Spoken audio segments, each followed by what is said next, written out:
El defensor del pueblo. En Tránsito 93.9. Comunicación cooperativa. Y continuamos ya 12 menos cuarto, estamos llegando al final y vamos a escuchar al defensor adjunto Enrique Pochate en su columna habitual intitulada en esta oportunidad San Martín. Porque el próximo lunes, 17 de agosto, conmemoramos un nuevo aniversario del fallecimiento del general José Francisco de San Martín, a quien llamamos nuestro héroe máximo, padre de la patria, libertador de la Argentina, Chile y Perú. Con todos los honores que la historia oficial ha brindado a San Martín, esa visión, la de la historia oficial, no ha dado respuesta a preguntas que se formulan sobre su vida.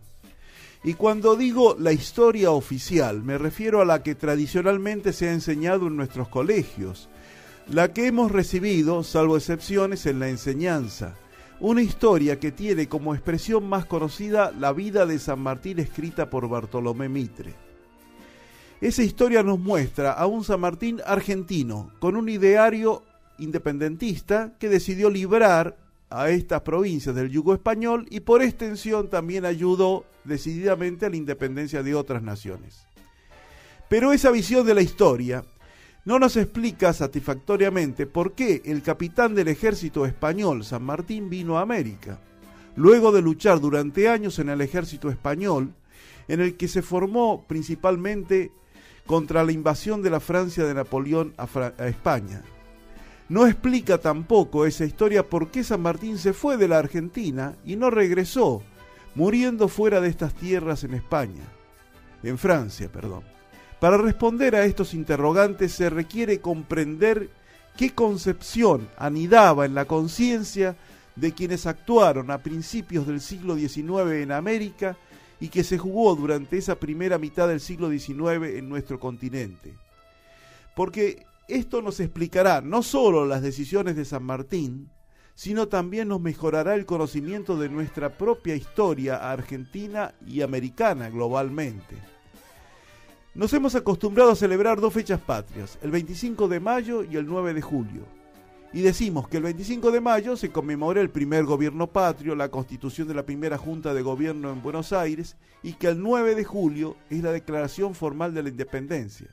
Se agrega a veces que el gobierno que asumió el 25 de mayo lo hizo en nombre de la autoridad del rey Fernando VII, que estaba prisionero de Napoleón, y se da a este dato una explicación poco convincente, lo que se llama la máscara de Fernando.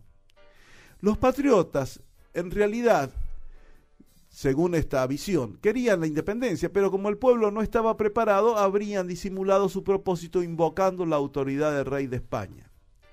En realidad, lo que se creó en Buenos Aires y en otras capitales de la América española en 1810 fueron juntas, como se crearon en diversas ciudades españolas.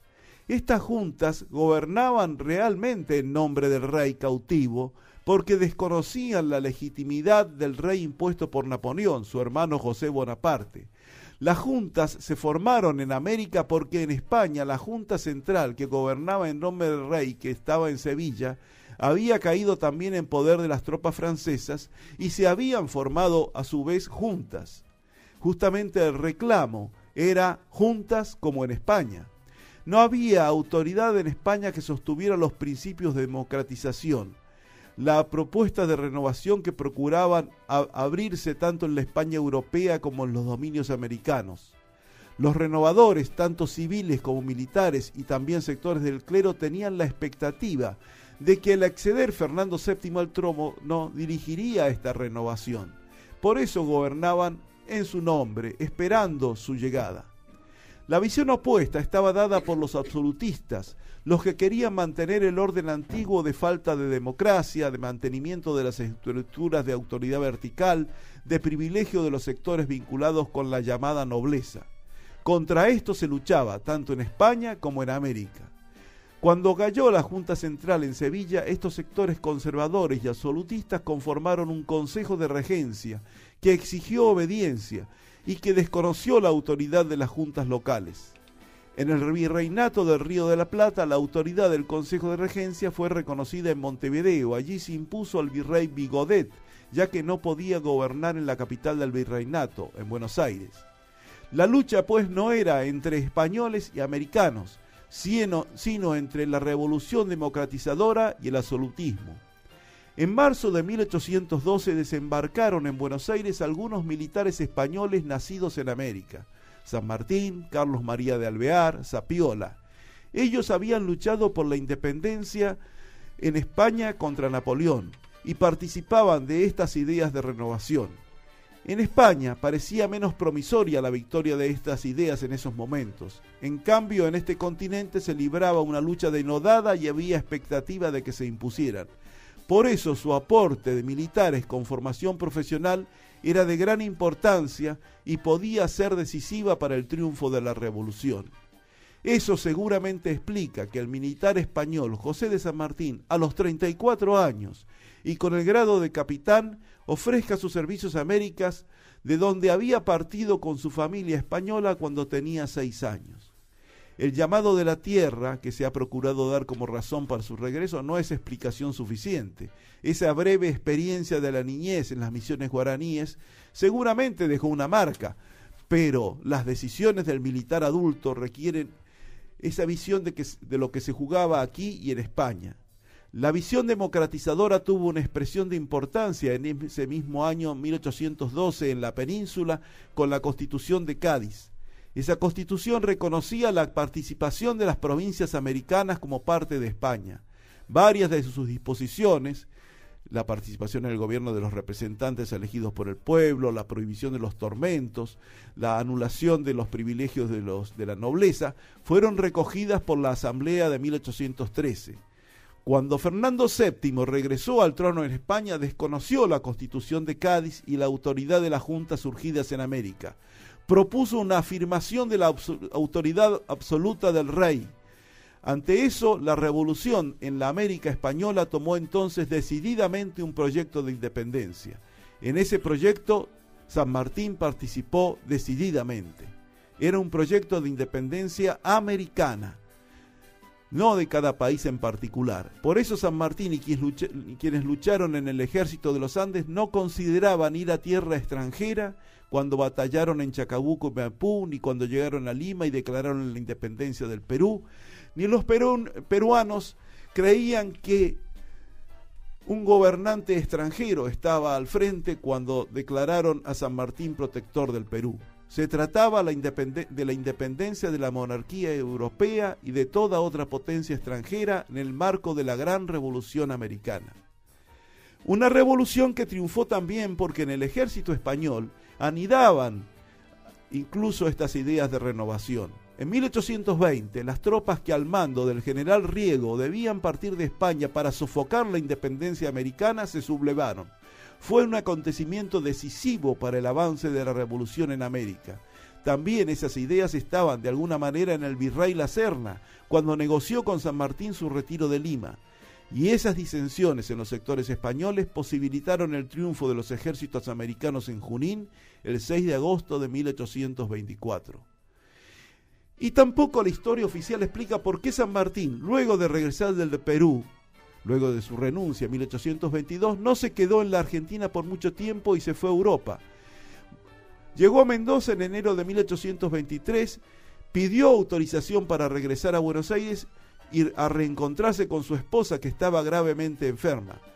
Bernardino Rivadavia, ministro del gobierno del gobernador Martín Rodríguez, se lo negó, argumentando que no sería seguro para San Martín volver a la ciudad. Su apoyo a los caudillos del interior y la desobediencia a una orden que había recibido del gobierno de reprimir a los federales le valió que los unitarios quisieran someter a San Martín a juicio.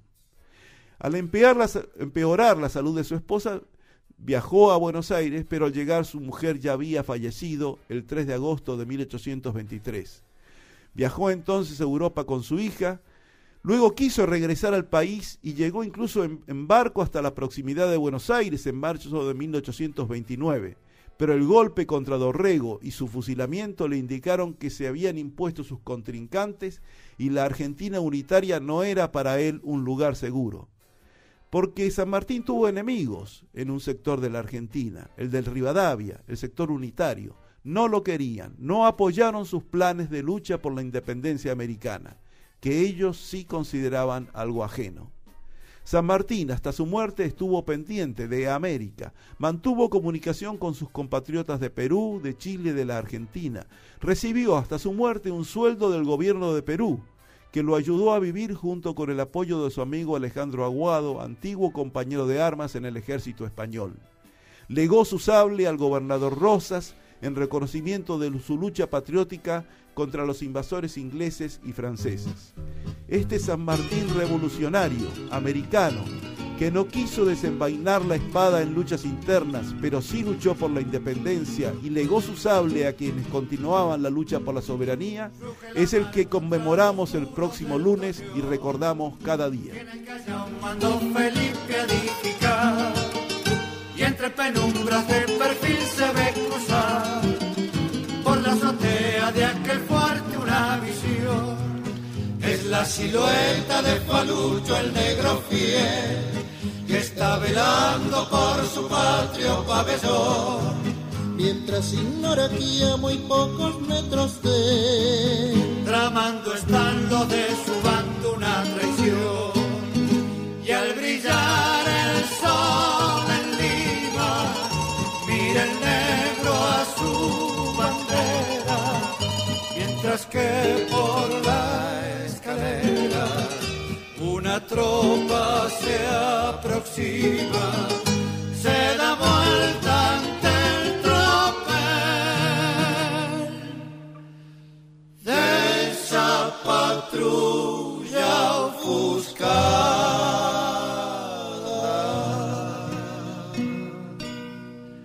Y con solo una mirada presiente la trama cruel.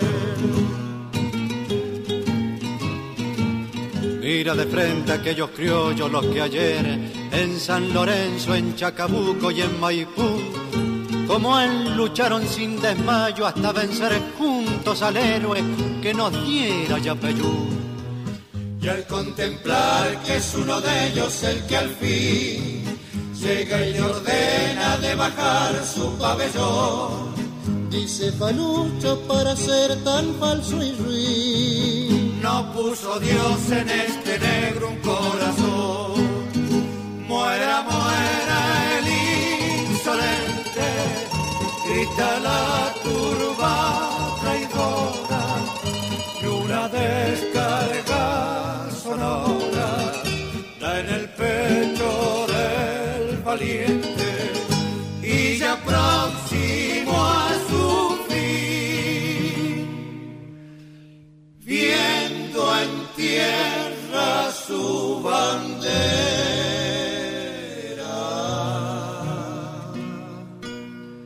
la besa por vez postrera el negro de San Martín, el negro de San Martín, el negro de San Martín. Todos los trabajadores tienen derecho a condiciones dignas y equitativas de labor. Jornada limitada, descanso y vacaciones pagas, retribución justa, salario mínimo vital y móvil, igual remuneración por igual tarea. Hacé valer tus derechos. Y escuchábamos El Negro de San Martín, interpretado por los Trovadores de Cuyo, una canción de Fulgatini y Magaldi. Y ahora ya nos estamos despidiendo. Enrique Pochat nos saludará como todos los sábados. Por mi parte, simplemente decir feliz día a los niños y las niñas, y esperemos que aquellos afectados por las inundaciones puedan recuperarse prontamente. Termina la audición del Defensor del Pueblo, pero continúa su actividad. Abraham Leonardo Gacte, Defensor del Pueblo, junto a su equipo de colaboradores, durante toda la semana, de lunes a viernes, entre las 8 de la mañana y las 3 de la tarde, estamos dispuestos para atender de la mejor manera posible tu denuncia, tu pedido de orientación, tu consulta, en la sede del Defensor del Pueblo, Bartolomé Mitre, 877 de Morón. Denuncia, pedido de orientación, consulta que se puede hacer también llegar por teléfono al 0800-666-0957 o por correo electrónico defensoría.consultas@moron.govcorta.ar. Nosotros estaremos nuevamente el próximo sábado cuando lleguen las 11 de la mañana y hasta entonces nos despedimos. Ya Valeria saludó en nombre de todos nosotros, particularmente a los niños, a las niñas. Nosotros saludamos también a todos ustedes, quizás el defensor del pueblo.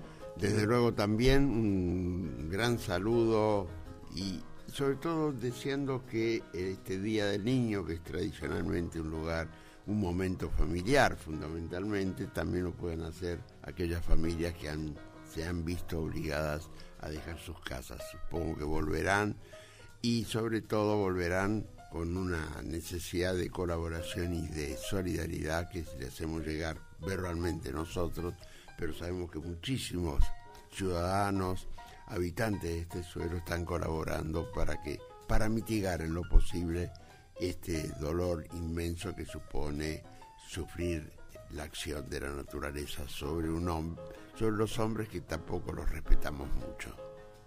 Un abrazo para todos. Todos tenemos derecho a peticionar ante las autoridades. Hacé valer tus derechos. Quédate en la radio. En instantes comienza. ¿Quién es que habla? Media jornada. En tránsito 90.